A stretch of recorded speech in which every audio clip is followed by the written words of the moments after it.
Bring back rock.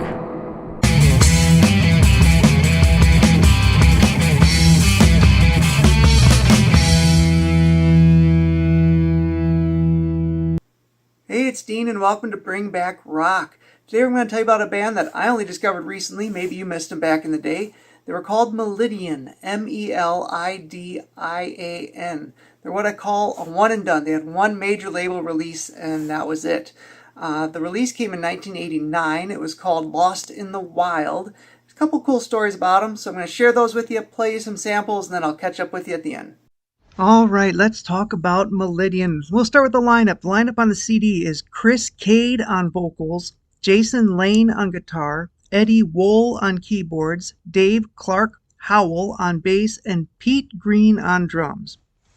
Now, Melidian's a hard rock AOR band that could have made a bigger splash than they did and came out of the ashes of another New York band.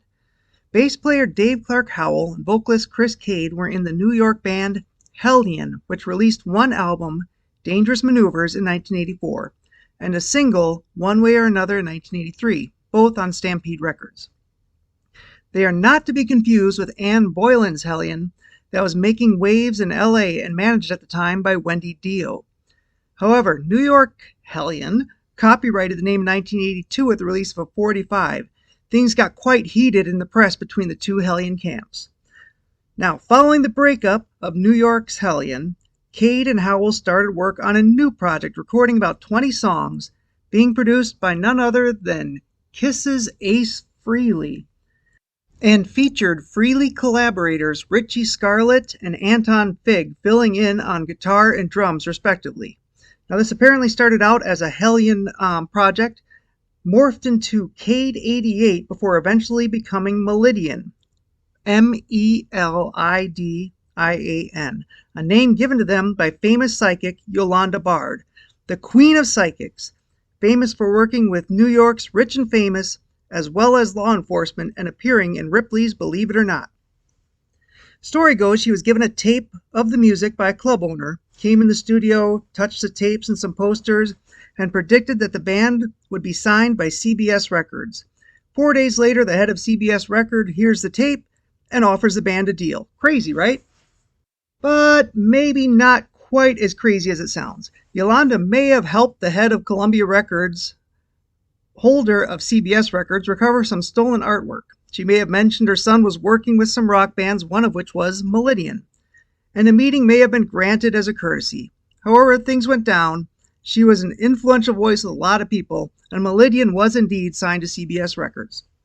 Next, we have another story involving a celebrity, Al Lewis, Grandpa Munster, who was involved with the band. Chris says that they used to eat at a restaurant owned by Lewis, and it's no secret that he was a big rock fan.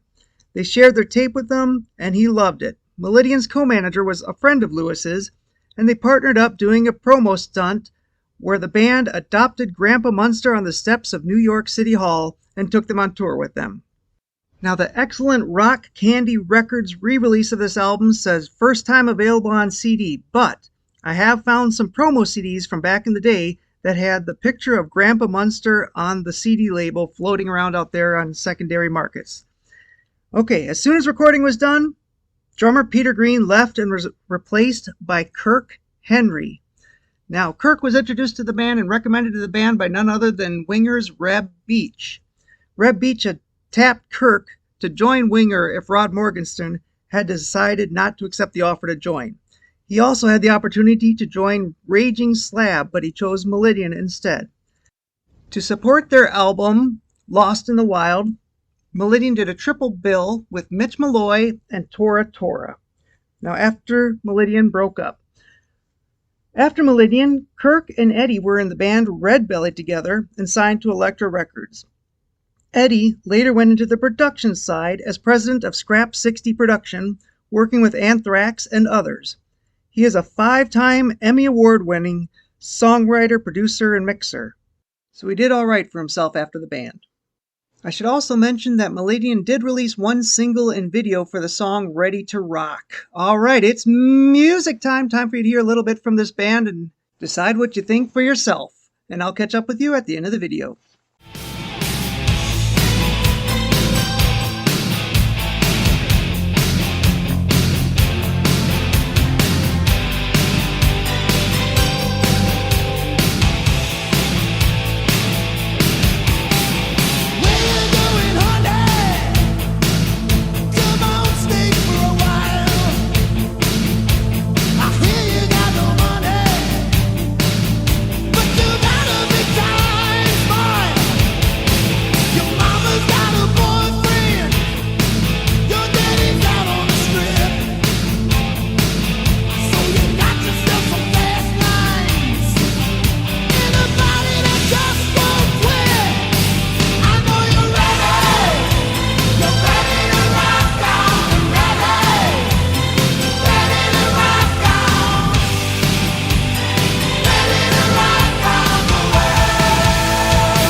right, so that was Melidian.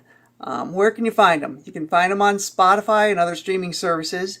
You can also find the album, which has been re-released in 2010 on Rock Candy Records. I think it's great that we have these record labels that are finding albums like this and re-releasing them for us to buy, that so we don't have to pay a ton in the secondary markets for these things. So that's awesome. I'd like to thank everybody that's subscribed. There's people like Bill, Patrice, Robert, Dabbing Lemur, and Drunk Tech, among others. I really appreciate anybody that's hit that subscribe button, and if you haven't yet, please do so. It really does make my day. I'd also like to just say I appreciate anybody who takes time to watch these videos, and I will catch you on the next one. So thanks for watching.